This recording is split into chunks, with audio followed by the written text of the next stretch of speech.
Good morning, everyone. Let's get right into it. Governor Rendell, you've been very active, especially through your work with Building America's Future and trying to push infrastructure investment to the top of the agenda. If you and I had been sitting down to have this conversation even just a year or two ago, I might have started this conversation off by asking how you were going to get this topic to the top of the agenda, but that's changed now. I have to ask you, how are you feeling about the fact that now all of a sudden infrastructure investment is very much at the top of the conversation? Well, let me start by apologizing for being a little bit late, but it is a great infrastructure story. I took the 6:07 regional train out of Philadelphia. It was 13 minutes late getting into Philadelphia. Now, of course, you know that on the Northeast Corridor are supposedly high-speed trains, the regional and the Acela, travel on the same line as commuter trains. They're timed so that the regional and the Acela gets in before the commuter trains. Because we were 13 minutes late out of Philadelphia, we got behind a local commuter train, and it went about 25, 30 miles an hour, and what should have been an hour and 50-minute trip took almost 3 hours. We need a separate track for high-speed rail in the Northeast. We need to build a whole new track. Until we do that, high-speed rail is a joke until we have a separate track. Now, answer the question. All right.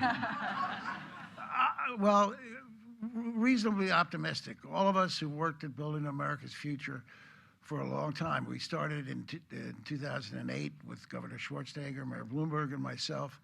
The governor left to go back to, I guess, video games and the movies, and he was replaced by Ray LaHood, the outgoing Secretary of Transportation. All of us who worked there were optimistic that both Secretary Clinton and Mr. Trump made it a very focal part of their campaign, not only because our infrastructure needs revitalization, but because it's really the best way to boost well-paying blue-collar jobs, both on construction sites and in manufacturing. If you do a bridge, you're going to have steel, you're going to have to aggregate, concrete, all of those things. So it would be a boom to American manufacturing and to job creation, well-paying jobs. But the devil is in the details, and there are two details that have to be thought out. One, what is the scheme? What's the balance between financing and funding? And there's a big difference. And two, who's going to have the will to raise their hand and vote for either financing or funding? And those are real problems. We have tried to structure ideas for the new president. We've written them, and I think our letter was going to be released today or tomorrow. And we have some proposals that are revenue neutral, that can be done in the short term, in the first 100 days in Congress, that will absolutely jumpstart development, and then some long-term proposals as well. Based on your conversations since the election, how bipartisan do you feel this issue is at this point? Well, it's really always been bipartisan. If you look back 30 years ago, it was a Republican issue. It was Dwight David Eisenhower who modernized our highway system. Jim Inhofe, when he and Barbara Boxer co-chaired the committee, I testified in front of them, and Jim Inhofe said from the bench, he said, the second most important thing America can spend money on is our infrastructure, second only to defense. Tom Coburn on Simpson-Bowles, probably as conservative member as we had in the Senate, he voted for the gas tax increase that was included in Simpson-Bowles' recommendation. There is a tremendous unanimity about the need to repair the American infrastructure. But the question is, how are we going to pay for it? And that's the bottom line. Right. So, well, Paul Ryan has swung back and forth quite a bit in his support for Trump's infrastructure plan. How critical is it for Congress to back Trump's plan in its entirety? What type of plan do you see as being viable? Well, we've already heard from the more conservative members of the Congress that they want to do infrastructure in a revenue neutral way. You know, I'd like to comb my hair in a pompadour tomorrow. It's not going to happen. But we do have We do have some short-run, and that's why I hope the president-elect and his team looks at our proposal, the BF proposal, because we have some short-run things that are basically revenue neutral that he can do in the first 100 days, and will put billions of extra dollars into infrastructure. Not the trillion or 2 trillion that it's needed, but it can jumpstart the process.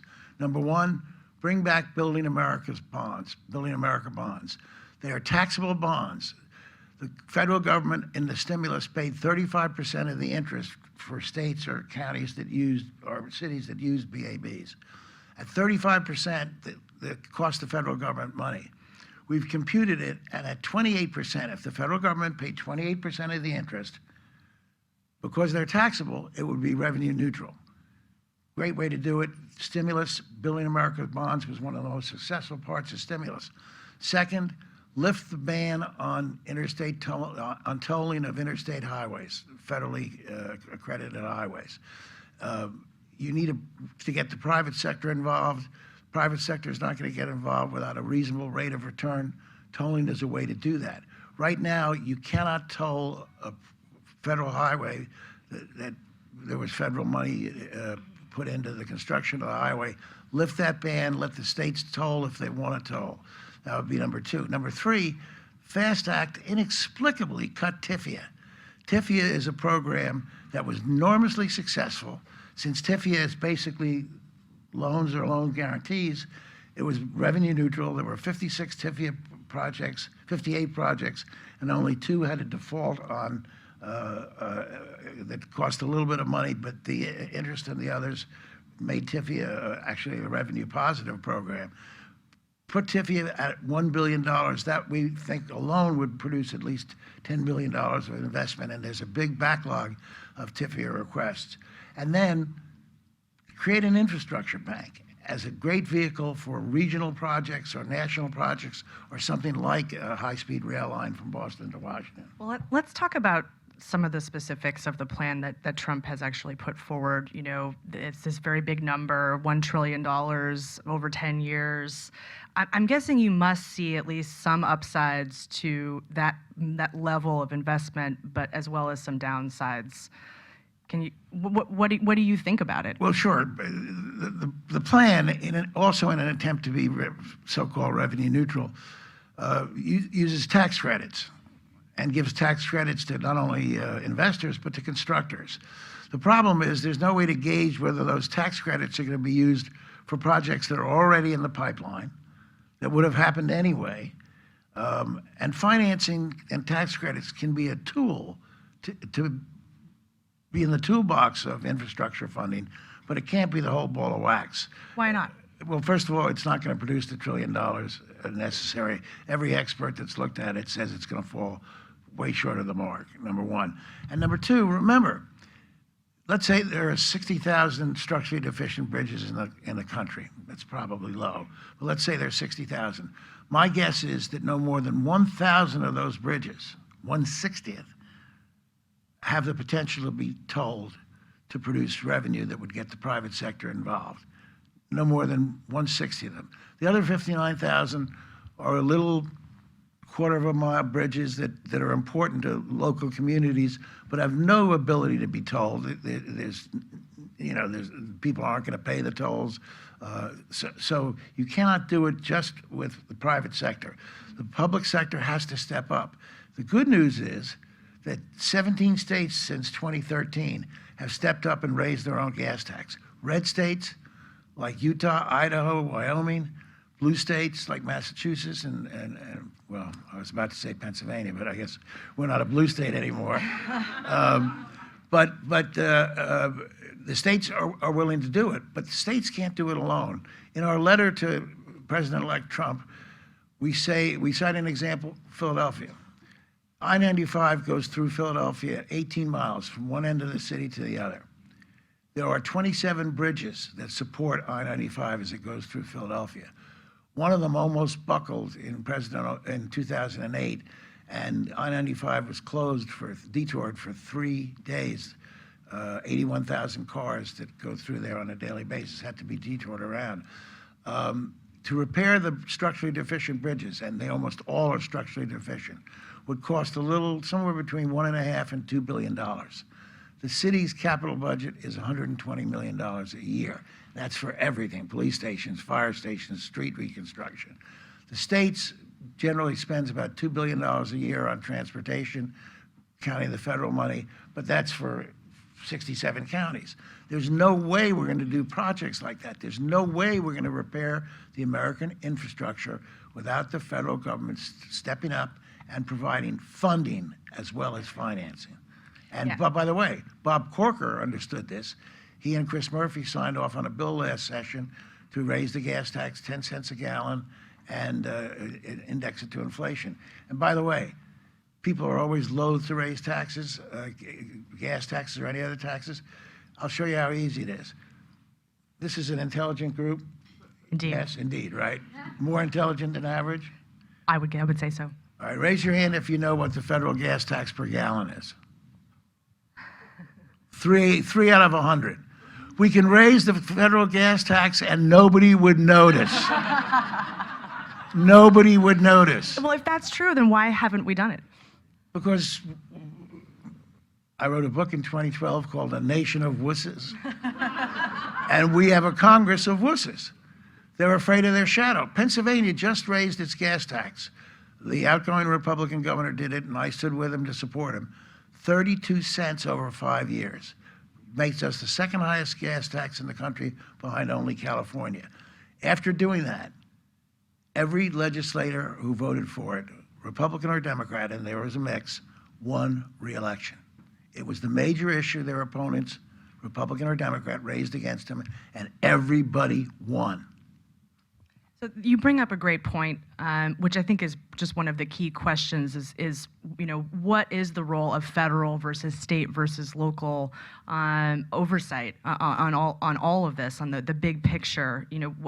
What role does each of those levels of government have in this conversation, and where does the leadership really need to come from?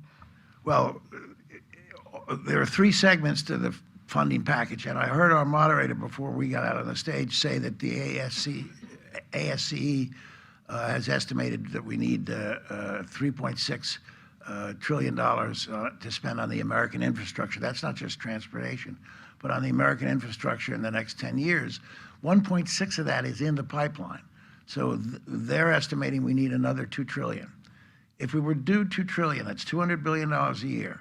It would have to come from the federal government, state governments, and the private sector. And together, if we all step up, suck it up, bite the bullet. If we all did that, I think we could produce that type of money. And by the way, you want to revive American manufacturing?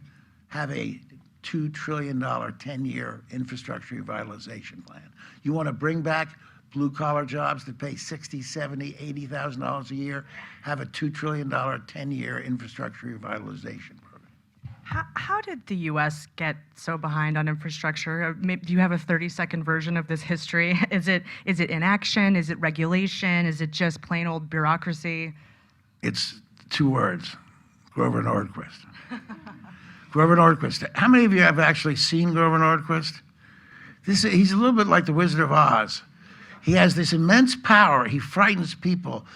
He paralyzes people from action. The Republican leadership, when they reauthorized the Transportation Act and kept the gas tax at the same level, they had to go get a waiver from Grover to make sure he wouldn't consider voting for the same level of gas tax, but reauthorizing it as a tax increase. Well, Grover, it's like the Wizard of Oz. Nobody voted for Grover Nordquist. He has no power, and yet he's paralyzed the American Congress. That's a lot of power. A congressman from Ohio, who's no longer in the Congress, a Republican, told me that if there was a secret ballot on raising the gas tax and indexing it for inflation, there would be 380 yes votes in the House and 80 to 85 yes votes in the Senate. Secret ballot. Come on, suck it up. Do the right thing.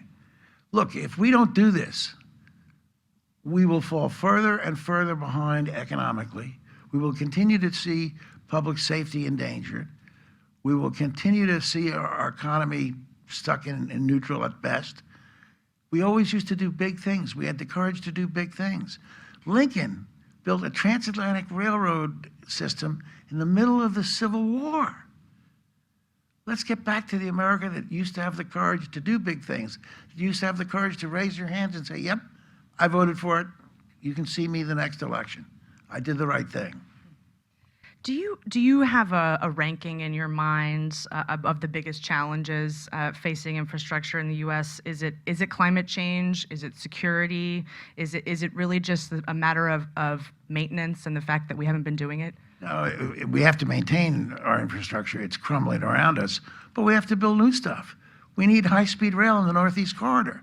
Do you know, but by 2050, there'll be 25 million more people driving on I-95? Can you imagine that? Can you imagine that? Well, if we don't build real high-speed rail, that's what you're looking at. We have to step up and do these things. And by the way, one thing that should be changed, and President-elect Trump's plan actually talks about this, we never compute budget deficits correctly. We always take the spend and say, oh, $200 billion a year, okay, that's going to cost the federal, add to the federal deficit $200 billion. But all those jobs would produce tremendous new income tax. All of the corporate profits that would come from the builders and the constructors would create a lot of business taxes. We never do offsets. If the federal government put up $100 billion a year in a $200 billion plan, my guess is the federal government would yield in taxes $20 to $30 billion. Now, that doesn't pay for it entirely, but we never talk about it. The way we score our budget is ridiculous. It's absolutely ridiculous. Someone should take that Budget Act and change it. I really want to know what you were going to say. Well, let's pretend that you could just tell Congress what to do and they would do it. What are the types of infrastructure projects you'd want to see funded right away? Well, first and foremost, we've got to shore up what we've got. I mean, you realized 60,000 structurally deficient bridges? That's no joke. That's no joke. Bridges collapse, and we've seen that, but a lot of bridges are weight restricted. Some bridges are even put off limits because they're so old. We've got a water and wastewater system in Philadelphia. When I first became mayor, the first thaw after about 30 days of below freezing weather, 52 water main broke in the city in one day. And I called my water commissioner and I said, what gives? He said, Mayor, do you understand that about a third of our water pipes were laid in the 19th century? In the 19th century. And I bet DC is not a whole lot different. It's very similar. What are we doing? This is the greatest country in the world, and we're third world infrastructure. I mean, our airports, you go abroad and our airports are a joke. Our trains, you go abroad and it's embarrassing. I rode a maglev train in Japan, went 317 miles an hour, and George Pataki, you know, George is a very tall man, he stood up, took out a little pad and a pen, and he wrote the head of Amtrak a little note, and his hand didn't move a bit. In the Acela, when the Acela reaches its maximum speed of 150 miles an hour, you take your life into your own hands, even if you're sitting down. You gotta be very careful. All right, I think we have time for maybe one or two audience questions. Raise your hand and someone will bring you a microphone. Governor, I'm Darian Flowers. I wanted to get your thoughts about permitting. You mentioned the fact that high-speed rail in the Northeast Corridor would be wonderful, but the fact is that permitting for projects, particularly infrastructure projects, takes an exorbitant amount of time. I mean, a good example is that the Empire State Building was built in 13 months, but the fact is, right now, with the current permitting regime, you couldn't fill out your application in 13 months. Can you give your thoughts and just what do you see the future of permitting, and is permitting reform a possibility? Darian, you raise a very good point, and I'm sorry I didn't bring it up in my remarks. The Republicans and the Democrats who talk about this are absolutely right. Our permitting process is a joke. It doesn't need to be as long as it is. Example, when the bridge in Minnesota went down, they rebuilt the bridge, essentially building a new bridge, 10 months, because they waived all of the time requirements. Is there any reason why an EIS has to be, the EIS takes longer than than building the Empire State Building did. It takes a year and a half, 2 years for major projects. A group files a lawsuit and everything stops for 2 years while the lawsuit is being resolved. And in most cases, it's a frivolous lawsuit to begin with. When President Obama gave us the stimulus, I was bound and determined to use, Pennsylvania got $1 billion. I was bound and determined to use that money as quickly as possible to get Pennsylvanians working again. Our building trades guys were working no more than 4 to 6 months. They were losing revenue half the year. They had no income. So I brought the constructors in and put them on one side of the room, and my bureaucrats in PennDOT in and put them on another side of the room. And I said to the constructors, normally you get 90 days to respond on an RFP. You guys tell me you're desperate for work, you've got 20 days. And you guys, you usually take 90 days to review the RFP and make a decision. You've got 30 days. Guess what happened? It worked. We cut almost 4 months off that process. Almost 4 months off that process. It worked. The Republicans are right. The FAST Act made a little progress in moving the regulations, but we ought to absolutely get all those regulations.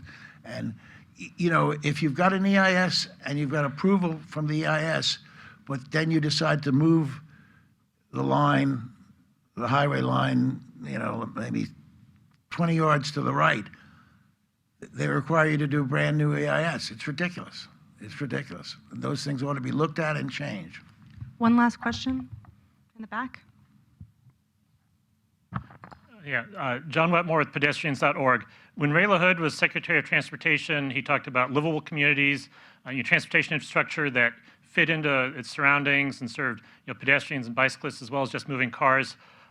What do you see the role of the idea of livable communities as we try to expand our investment in transportation infrastructure? Well, there's one thing I didn't talk about that's in the BAF letter is we like the competitive grant programs like Tiger and Smart Cities. And they're a drop in the bucket. We urge in the first 100 days that those programs be funded. Smart Cities is a way to do that. I think those programs are good. That should be local option, though, how they spend the money. And it should be local option. You know, some Republican conservatives say, we're spending too much money on bike paths. Yeah, but that's the decision of the local government. Aren't you guys saying that Washington shouldn't make decisions? It should be left to the local government? Or is it only when the local government makes the decision that you like that the local government should make the decision? So yeah, that should be left to the local government to do with what they want. And by the way, local governments will react differently. Oregon will spend its transportation money different than New York does. No question about it.